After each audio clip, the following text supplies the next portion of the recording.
real people, real implications of our collective choices, how we're gonna respond to crime. But there's also real people out there who care.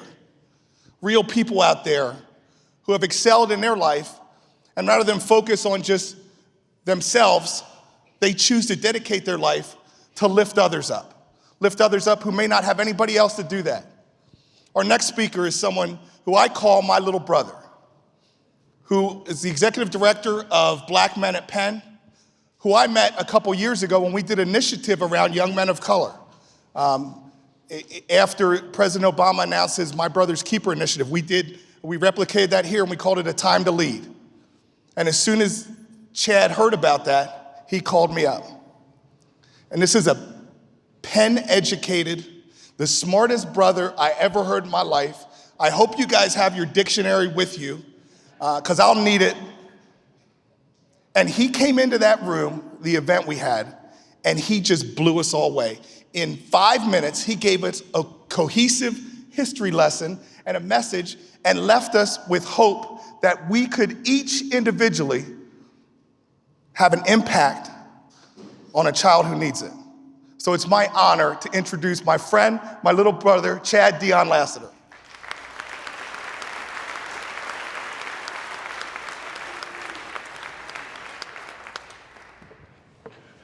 Greetings and good morning.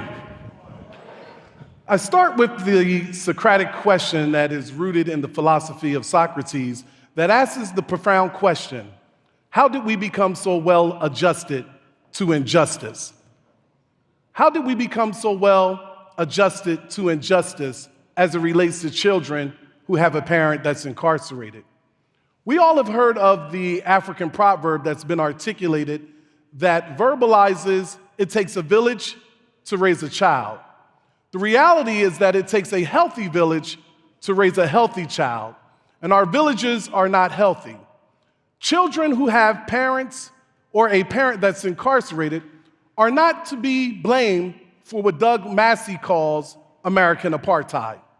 They are not the ones who created the spatial segregation. They're not the ones that have created the educational apartheid, the environmental violence, the economic violence. But yet, we castigate them. When you hear words like lost, forgotten, hidden, rendered invisible, the reality in our democracy is at a pivotal stage that we find ourselves in, we hear Black Lives Matter, we hear all lives matter, we hear blue lives matter, but what about the children of a parent who's incarcerated? Their lives matter. The devastating impacts that incarceration has on them.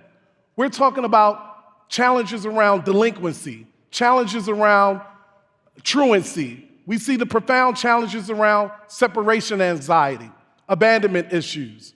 But we don't want to all put that on them. We don't want to look at it from a deficit model. From a strengths-based perspective, they're resilient. The society may see them as nobodies. We see them as somebodies. And so the reality for those of you who have children and you're incarcerated is that there are multiple identities. There's a paradigm shift. And the identity is the identity for you to establish in them a moral compass, a moral imperative. For those of us who are policy makers, legislators, lobbyists, it's our job to have the moral tenacity. The moral tenacity is focused on long-term solutions, not Band-Aid approaches. The work that I do as the president of the Black Men at Penn School of Social Work Incorporated, the first organization of its kind at any Ivy League university of all male social workers with their PhDs and their masters in social work, is to work on something we call CPR. And CPR is an acronym for Cultural Pride Reinforcement. It gets to the heart of mentoring youth who have a parent or parents that are incarcerated. It runs the gamut of looking at fatherhood, motherhood, value clarifications, and creating a new identity in that young person. But as we're working to create that new identity in that young person, we're also working with the incarcerated parent to create that new identity. Don't render yourselves invisible in the life of your children, even though you're incarcerated. When they come to visit you, it's okay to have shop talk, but it's also incumbent upon you to ask them how they're doing as it relates to their study work, as it relates to their homework, as it relates to increased levels of self-esteem, to get to the heart of why they're struggling with separation anxiety, and it's really rooted in a lot of the challenges that happened even before you were incarcerated. Why do I say that? Simply because there are a myriad of challenges that already existed in the catchment areas or the zip codes with those socioeconomic statuses and the challenges that we see in our democracy. And so it's really important for all of us in this room to ascribe to the African proverb, I am because we are. I am because we are. That these are our children. They not only need a head start, they need a healthy start.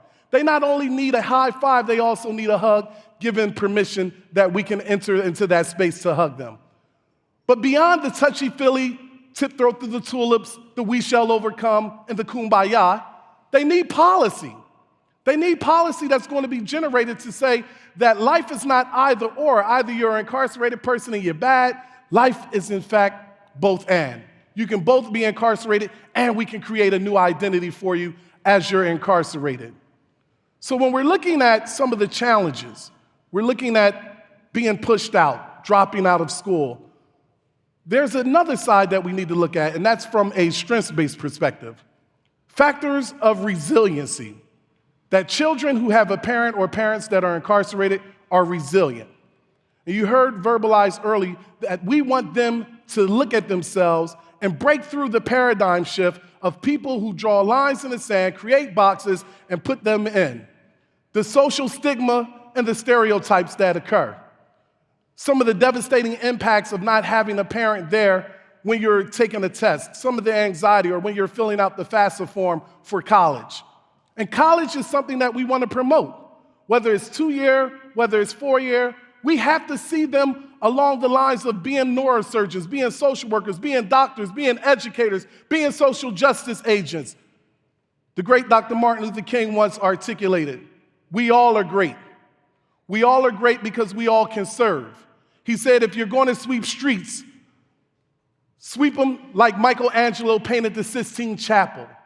And it's not out of the realm of the possibility that we can stop the generational cycle of mass incarceration and our children entering into the same situations that the parent has entered. But it's going to take a moral compass. It's going to take a moral imperative. And that starts with you, parents. That starts with you. Even though you're incarcerated, write them. Ask them that next time they visit you to share with you their report cards, to share with you the behavioral modification plan that the teacher has in place. Also, reach out.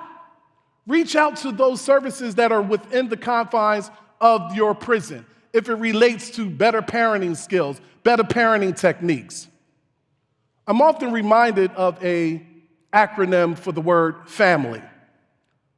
An acronym for the word family. Fostering, adopting, and mentoring to improve the lives of youth. Let me say that again. Fostering, adopting, and mentoring to improve the lives of youth. We have to foster a new identity, not only for the parent, but also for the child. Out in these communities, we see it with the work that we do at the University of Penn, not only just in the city of Philadelphia, but all over the country. The children who have a parent or parents that are incarcerated are being bullied. People are making fun of them because Christmas is coming up and the parent is incarcerated. Birthdays are coming up and the parent is incarcerated. Summertime, when you think about summertime, it's a time to run free. It's a time to visit various places and the parent is incarcerated. So we have to foster hope.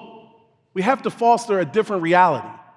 We have to adopt new ways of looking at people. We have to see their humanity. All should be equal in the democracy. We have to stop looking at people as subhuman, and we have to look at these children as if they were our children. And then when we talk about mentoring, I'm reminded of a former mentor of mine, God rest his soul. When I was in grad school at the University of Penn, I met Senator Arlen Specter, and he was talking about the benefits of mentoring. And he encouraged me to not just pursue my education, not to just pursue this thing called the academy, this intellectual property. We had a frank conversation about the notion of privilege. And he told me, Lassiter, don't give up your privilege. Leverage it. Use it on behalf of humanity. Or what Mother Teresa says, there's joy in transcending self to serve others. And he spoke to me about volunteering for 1 hour, either at Big Brothers, Big Sisters, or the Boys and Girls Club of Philadelphia. And I said, 1 hour? The 1 hour that I spent when I first began was with a young man who I'm still a mentor to this day, who had a parent that was incarcerated. And he talked about the impact that his dad being locked up had on him. Basic things like learning to tie a tie to go to church, but also value clarifications. And it was at that point, in 1999, that I decided I wanted to use my life as a vehicle to alleviate the suffering of others. From that very moment, I recognized that it was about identity politics, that we have to create a new identity for these young people. The society renders them nobodies. We're here to say that they're somebodies. They're doctors, they're lawyers, they're future Supreme Court justices, change agents. And so the work that we do around mentoring equals improving the lives of youth. And we improve it because we start with letting them know, yes, your parent has been incarcerated, but don't buy into your own victimization. Yes, institutional racism exists. Don't buy into your own victimization. Obstacles are nothing but opportunities and teachable moments to grow into newer notions of who you are. The work is important. The work is essential. The work is needed. We have to have the moral tenacity to do it. We have to be long-distance runners. And ending, I'm reminded of the prophet Isaiah. And a Socratic question was posed to the prophet Isaiah by the creator of the universe, and for me, that's God. The creator of the universe said, "Who will go? Who will go?" And the prophet Isaiah said, "Send me. I will go." The hope is that all of us will go. The hope is that all of us will create new identities along the lines of a moral compass, a moral imperative, and value clarification for children whose parents are incarcerated so that they can tell their story like Matthew's tell. Matthew told his story. The lion's story will never be known if the hunter is the one that tells it. Policymakers, everyone who's working on the front lines around mass incarceration, specifically those children who have a parent or parents incarcerated. Like Isaiah, let's go and tell the story from a policy perspective to make life better for those who are incarcerated. Thank you.